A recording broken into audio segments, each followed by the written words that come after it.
Welcome to the One Year Bible, May 14. The Old Testament reading, 1 Samuel chapter 15, verse 1 through chapter 16, verse 23. One day Samuel said to Saul, "It was the Lord who told me to anoint you as king of his people Israel. Now listen to this message from the Lord.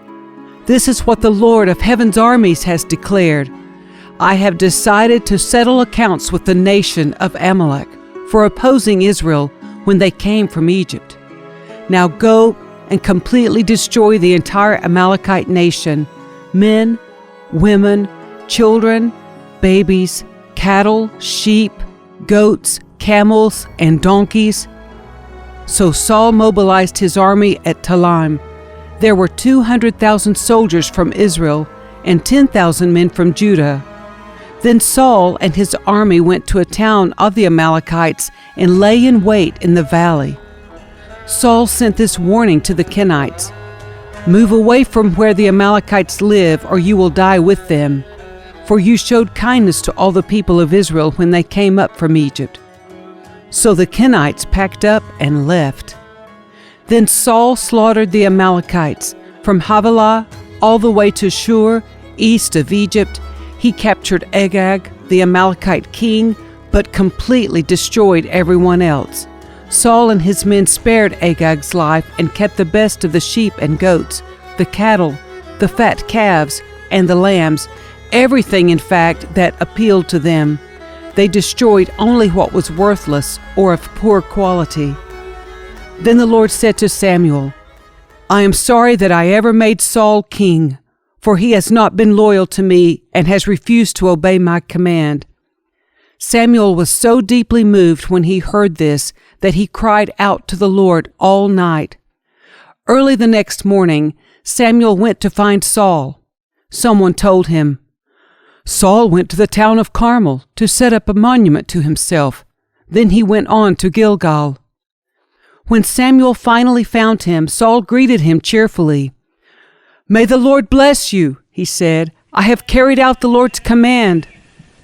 "Then what is all the bleating of sheep and goats and the lowing of cattle I hear?" Samuel demanded. "It's true that the army spared the best of the sheep, goats, and cattle," Saul admitted, "but they are going to sacrifice them to the Lord your God. We have destroyed everything else." Then Samuel said to Saul, "Stop! Listen to what the Lord told me last night." "What did he tell you?" Saul asked. And Samuel told him, "Although you may think little of yourself, are you not the leader of the tribes of Israel? The Lord has anointed you king of Israel, and the Lord sent you on a mission and told you, 'Go and completely destroy the sinners, the Amalekites, until they are all dead.' Why haven't you obeyed the Lord? Why did you rush for the plunder and do what was evil in the Lord's sight?" "But I did obey the Lord," Saul insisted. "I carried out the mission he gave me. I brought back King Agag, but I destroyed everyone else. Then my troops brought in the best of the sheep, goats, cattle, and plunder to sacrifice to the Lord your God in Gilgal." But Samuel replied, "What is more pleasing to the Lord? Your burnt offerings and sacrifices, or your obedience to his voice? Listen, obedience is better than sacrifice, and submission is better than offering the fat of rams. Rebellion is as sinful as witchcraft, and stubbornness as bad as worshiping idols. So because you have rejected the command of the Lord, he has rejected you as king." Then Saul admitted to Samuel, "Yes, I have sinned. I have disobeyed your instructions and the Lord's command, for I was afraid of the people and did what they demanded. But now please forgive my sin and come back with me so that I may worship the Lord."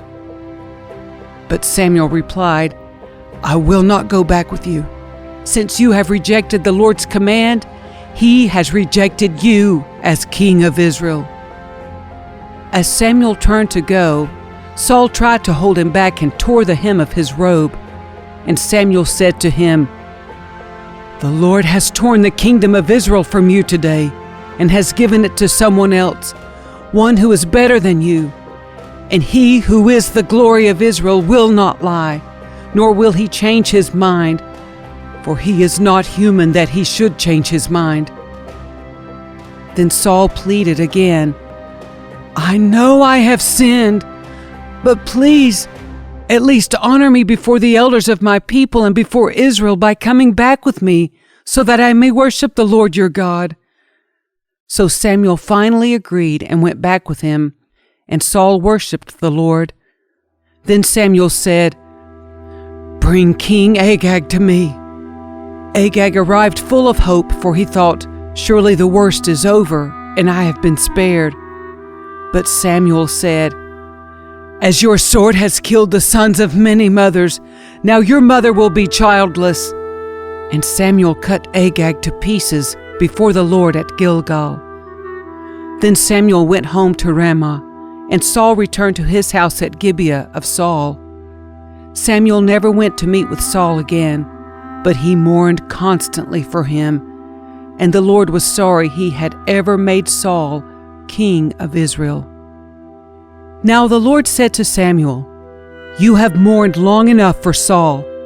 I have rejected him as king of Israel. So fill your flask with olive oil and go to Bethlehem. Find a man named Jesse who lives there, for I have selected one of his sons to be my king." But Samuel asked, "How can I do that? If Saul hears about it, he will kill me." "Take a heifer with you," the Lord replied, "and say that you have come to make a sacrifice to the Lord. Invite Jesse to the sacrifice, and I will show you which of his sons to anoint for me." So Samuel did as the Lord instructed. When he arrived at Bethlehem, the elders of the town came trembling to meet him. "What's wrong?" they asked. "Do you come in peace?" "Yes," Samuel replied. "I have come to sacrifice to the Lord. Purify yourselves and come with me to the sacrifice." Then Samuel performed the purification rite for Jesse and his sons and invited them to the sacrifice too.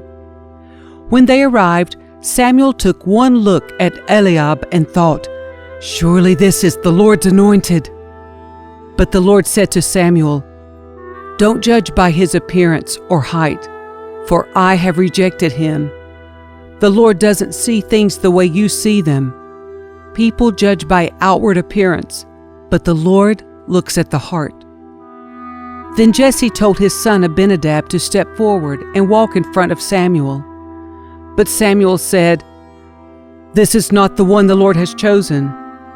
Next Jesse summoned Shimea, but Samuel said, "Neither is this one the Lord has chosen." In the same way, all 7 of Jesse's sons were presented to Samuel, but Samuel said to Jesse, "The Lord has not chosen any of these." Then Samuel asked, "Are these all the sons you have?" "There is still the youngest," Jesse replied, "but he's out in the fields watching the sheep and goats." "Send for him at once," Samuel said. "We will not sit down to eat until he arrives." So Jesse sent for him. He was dark and handsome with beautiful eyes. And the Lord said, "This is the one. Anoint him." So as David stood there among his brothers, Samuel took the flask of olive oil he had brought and anointed David with the oil. And the Spirit of the Lord came powerfully upon David from that day on. Then Samuel returned to Ramah. Now the Spirit of the Lord had left Saul, and the Lord sent a tormenting spirit that filled him with depression and fear. Some of Saul's servants said to him, "A tormenting spirit from God is troubling you. Let us find a good musician to play the harp whenever the tormenting spirit troubles you. He will play soothing music, and you will soon be well again." "All right," Saul said. "Find me someone who plays well and bring him here." One of the servants said to Saul, "One of Jesse's sons from Bethlehem is a talented harp player. Not only that, he is a brave warrior, a man of war, and has good judgment. He is also a fine-looking young man, and the Lord is with him." So Saul sent messengers to Jesse to say, "Send me your son David, the shepherd."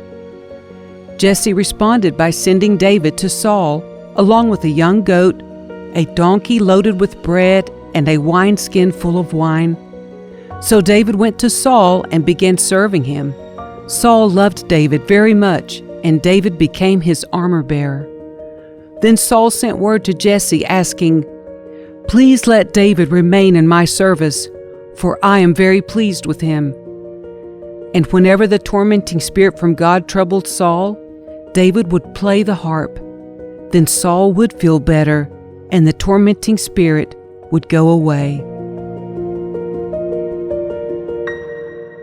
The New Testament reading, John chapter 8, verses 1 through 20. Jesus returned to the Mount of Olives, but early the next morning he was back again at the temple. A crowd soon gathered, and he sat down and taught them. As he was speaking, the teachers of religious law and the Pharisees brought a woman who had been caught in the act of adultery. They put her in front of the crowd. "Teacher," they said to Jesus, "this woman was caught in the act of adultery. The law of Moses says to stone her. What do you say?" They were trying to trap him into saying something that could be used against him, but Jesus stooped down and wrote in the dust with his finger. They kept demanding an answer, so he stood up again and said, "All right, but let the one who has never sinned throw the first stone." Then he stooped down again and wrote in the dust. When the accusers heard this, they slipped away, one by one, beginning with the oldest, until only Jesus was left in the middle of the crowd with the woman. Then Jesus stood up again and said to the woman, "Where are your accusers? Didn't even one of them condemn you?" "No, Lord," she said. And Jesus said, "Neither do I. Go and sin no more." Jesus spoke to the people once more and said, "I am the light of the world. If you follow me, you won't have to walk in darkness, because you will have the light that leads to life." The Pharisees replied, "You are making those claims about yourself. Such testimony is not valid." Jesus told them, "These claims are valid even though I make them about myself. For I know where I came from and where I am going. But you don't know this about me. You judge me by human standards, but I do not judge anyone. And if I did, my judgment would be correct in every respect, because I am not alone. The Father who sent me is with me. Your own law says that if two people agree about something, their witness is accepted as fact. I am one witness, and my Father who sent me is the other." "Where is your Father?" they asked. Jesus answered, "Since you don't know who I am, you don't know who my Father is. If you knew me, you would also know my Father."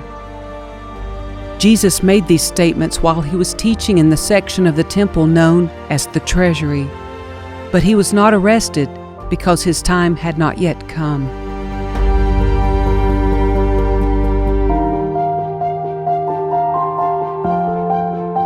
Psalm 110, verses 1 through 7. The Lord said to my Lord, "Sit in the place of honor at my right hand, until I humble your enemies, making them a footstool under your feet." The Lord will extend your powerful kingdom from Jerusalem. You will rule over your enemies. When you go to war, your people will serve you willingly. You are arrayed in holy garments, and your strength will be renewed each day like the morning dew. The Lord has taken an oath and will not break his vow. You are a priest forever in the order of Melchizedek. The Lord stands at your right hand to protect you. He will strike down many kings when his anger erupts. He will punish the nations and fill their lands with corpses. He will shatter heads over the whole earth, but he himself will be refreshed from brooks along the way. He will be victorious.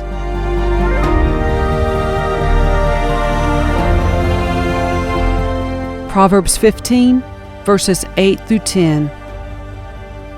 The Lord detests the sacrifice of the wicked, but he delights in the prayers of the upright. The Lord detests the way of the wicked, but he loves those who pursue godliness. Whoever abandons the right path will be severely disciplined. Whoever hates correction will die.